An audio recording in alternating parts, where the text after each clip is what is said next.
ETF index mutual funds నేర్చుకుని stock మార్కెట్లో రాణించాలనుకుంటున్నారా? వెంటనే ఈ నెంబర్కి కాల్ చేయండి.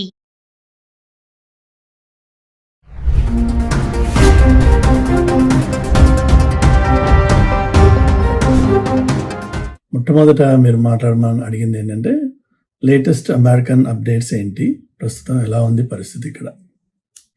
సో అమెరికన్ సిచ్యువేషన్ ప్రస్తుతం ఎంప్లాయ్మెంట్లో చూస్తే చాలా లే ఆఫ్స్ జరుగుతున్నాయి, hundreds of thousands across the board. So అది ఒకవైపు. రెండో వైపు వచ్చేసి అమెరికన్ సుప్రీం కోర్టులో టారిఫ్స్ ఓన్లీ ప్రెసిడెంట్ యూనిలాటరల్గా వేసేయచ్చా, because tariffs end of the day is a taxation అన్నది కాంగ్రెస్ పర్వ్యూలో వచ్చే ఒక అథారిటీ అది. So only Congress has the authorization or ability to pass any laws related to taxation.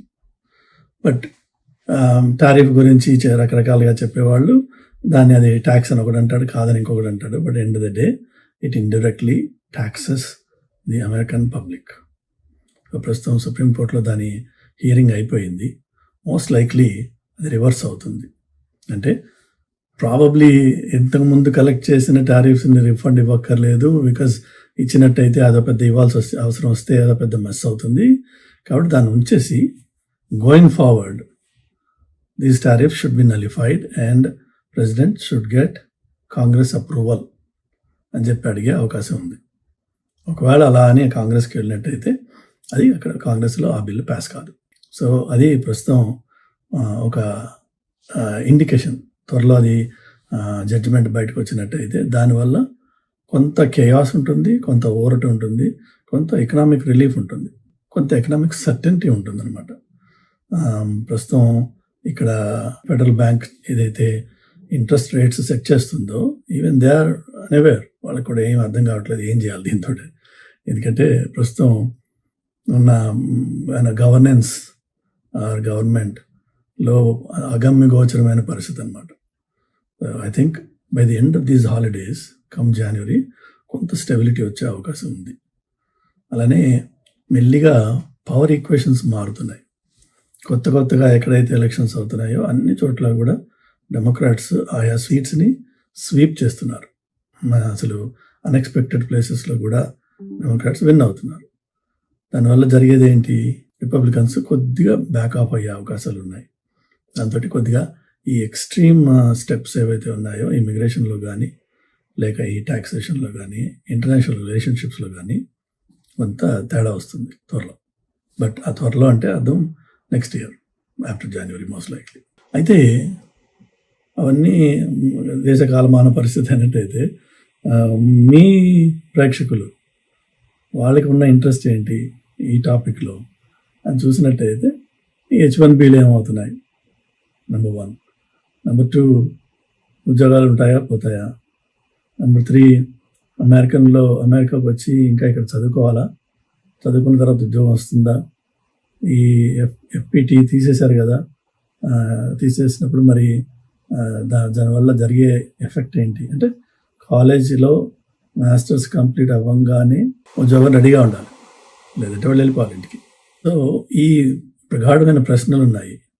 On top of it రీసెంట్గా automatic renewals for EAD, అలా H1B, అట్లా కొన్ని categories ఏవైతే ఉన్నాయో ఆటోమేటిక్గా రెన్యూ అవుతూ ఉండేవి. ఆ ఆటోమేటిక్ రెన్యువల్స్ని తీసేశారు. దానికి కూడా కోర్టుకి వెళ్ళి ఫైట్ చేయడము అది జరుగుతుంది. కానీ ఆటోమేటిక్ రెన్యువల్స్ తీసేస్తే పరిస్థితి చాలా ఘోరంగా ఉంటుంది.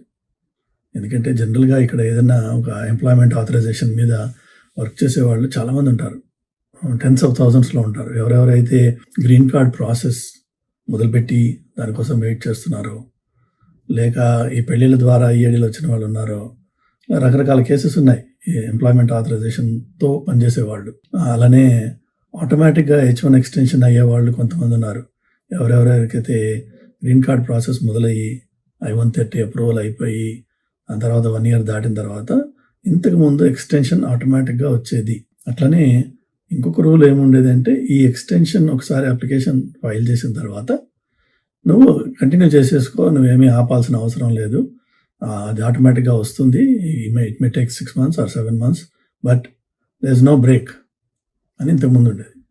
ఇప్పుడేమంటున్నారంటే ఎక్స్టెన్షన్ అఫీషియల్గా నీ చేతిలో లేకపోతే you have to stop working.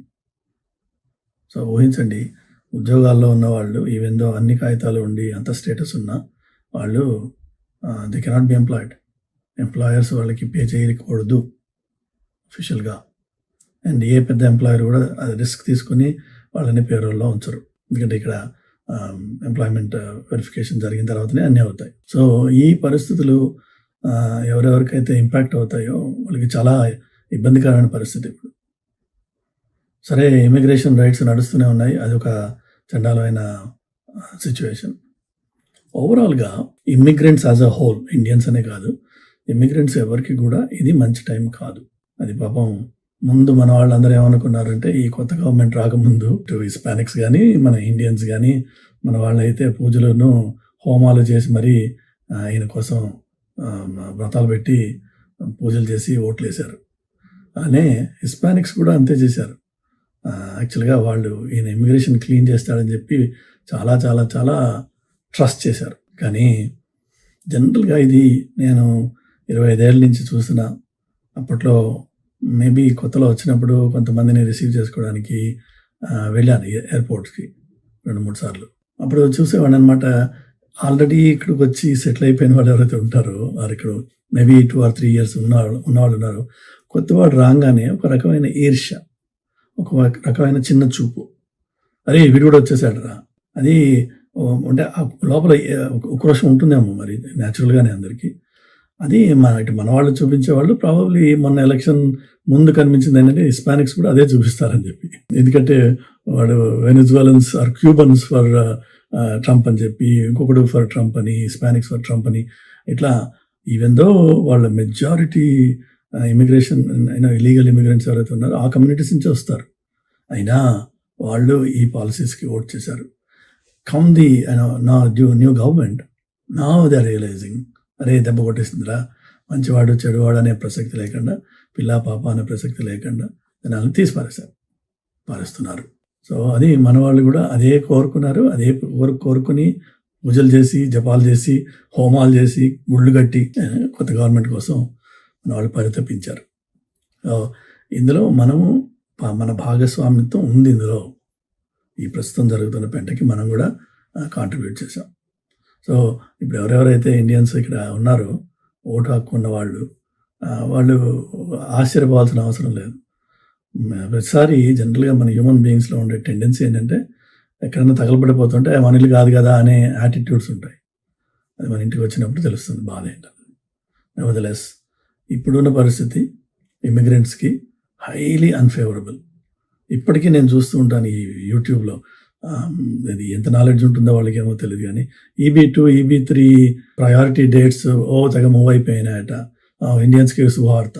ఏంటి ఇండియన్స్కి శుభవార్త? EB2, EB3లో వాడు 10 ఏళ్ళ నుంచో కూర్చుని ఉన్నాడు. ఆ 10 ఏళ్ళ వెయిటింగ్ ఇప్పుడు ఆ ప్రయారిటీ డేట్ ఇప్పుడు 1 సంవత్సరం 6 నెలల్లో 3 నెలల్లో ముందుకు మూవ్ అయింది. అయితే ఏం ఒరిగింది? దానికి ఎవడు ఏమీ కొత్తగా వచ్చి చేయలా. అప్లికేషన్స్ ప్రాసెస్ అవుతున్న కొద్దీ డేట్స్ మూవ్ అవుతూ ఉంటాయి. That's nothing knew about it. అది ఎవరు ఏం చేసిందేం కాదు, అది ఆటోమేటిక్గా ప్రాసెస్ జరుగుతూ వస్తుంది. అండ్ వాళ్ళు ఎన్ని ఏళ్ళ నుంచి పైప్ లైన్లో ఉన్నారు అది ఆలోచించండి మీరు. అంతేగాని ఏదో లూజ్గా శుభవార్త వచ్చేసింది ఏమి రాదు. వచ్చే 3 ఏళ్ల పాటు నేను ఇంతకుముందు వీడియోలో చెప్పాను, నేను సిటిజన్స్, నాన్ సిటిజన్స్ అని ఒక 2 కేటగిరీస్ తయారు చేశారు. ఎవరికైతే సిటిజన్షిప్ ఉందో వాళ్ళంతా ఒక బ్యాచ్, న్యాచురలైజ్డ్ కానివ్వండి, ఇక్కడ పుట్టి పెరిగిన వాడిని కానీ అదంతా ఒక side. Everybody else is on a separate plane. All non-citizens are grouped together and all non-citizens will be monitored, observed, and ఏ చిన్న తప్పు జరిగినా, ఇంతకుముందు మనం చెప్పుకున్నాం DUI అంటే driving under influence, driving under intoxicated whatever, అంటే తాగి డ్రైవ్ చేస్తే ఇంతకుముందు దానికి ఒక పెనాల్టీనో డబ్బులు కట్టేస్తే ఇంటికి పంపించేవాళ్ళు. ఇప్పుడు ఉన్న పరిస్థితి అంటే నాన్ సిటిజన్ DUIలో పట్టుబడితే ఇమ్మీడియట్ రిమూవల్. సో వాళ్ళు చూసేది ఏంటంటే ఏ చిన్న అవకాశం దొరికినా ఈ నాన్ సిటిజన్ని తీసేయాలి. సో అది పరిస్థితి. కాబట్టి శుభార్తలు ఏమి రావు వచ్చే 3 ఏళ్ళ వరకు, కనీసం 3 ఏళ్ళు. ఆ తర్వాత ఏమవుతుందో మనకు తెలియదు. ఒకటి అది. రెండోది వచ్చేసి నిన్న నేను చూశాను, మొన్న ఇలా మొదలైన కొత్త కాల్స్ ఏంటంటే అసలు ఇమిగ్రేషన్ని ఆపేయాలి కంప్లీట్గా. H1B ప్రోగ్రామ్ని రీహాల్ చేయాలి, ఓవరాల్ చేయాలి, బికాజ్ ఇందులో చాలా ఫ్రాడ్ ఉంది, కానీ దీన్ని ఆపేయాలి అనే కాల్స్ కాంగ్రెస్లో మొదలైనాయి. మోస్ట్ లైక్లీ అది పాస్ అవుతుంది త్వరలో. అయిన తర్వాత వాళ్ళు they are talking different proposals. ఏంటంటే ఓన్లీ 10,000 పీపుల్ మెడికల్ ప్రొఫెషనల్స్ని మాత్రమే తీసుకోవాలి. ఈ మిగిలిన H1 ఏదైతే టెక్నికల్ స్కిల్స్ ఉన్న ఐటీ రిసోర్సెస్ ఎవరైతే ఉన్నారో వాళ్ళని తీసుకోవాల్సిన అవసరం లేదు, because there is too much fraud అని అందరూ గుర్తించారు. అలానే ఒక స్టేట్లో ఆల్రెడీ రైడ్స్ జరిగినాయి, అరెస్టులు జరిగినాయి. ఆ ట్రెండ్ కంటిన్యూ అవుతుంది. కాబట్టి ప్రస్తుతం పరిస్థితి ఇమ్మిగ్రెంట్స్కి, ఇమ్మిగ్రేషన్కి, ఇండియన్స్కి మంచిది కాదు. ఇక్కడ ఉన్న వాళ్ళు ఎవరైతే నాన్ సిటిజన్స్ ఉన్నారో దయచేసి చాలా జాగ్రత్తగా ఉండండి. ప్రతి నిమిషం కూడా బయటికి వెళ్ళినప్పుడు కానీ, ఇంట్లో ఉన్నప్పుడు కానీ, జాబ్ చేస్తున్నప్పుడు కానీ మీ మీద ఒక 10 కెమెరాస్ ఫోకస్ అయితే ఎలా మనం బిహేవ్ చేస్తామో ఆ విధంగా మన నడవడిక ఉండాలి. You are being monitored and observed through a microscope. మన ప్రతి మాట, ప్రతి కదలిక చూడబడుతోంది. కాబట్టి మనం ఆ టైంలో ఎలా ఉంటాం అన్నది ఒకసారి ఊహించుకొని conduct your self based on those parameters. Okay, ma? So that's my message for now, and that's going to remain for the next 3 years. Unta mari. Namaskaram.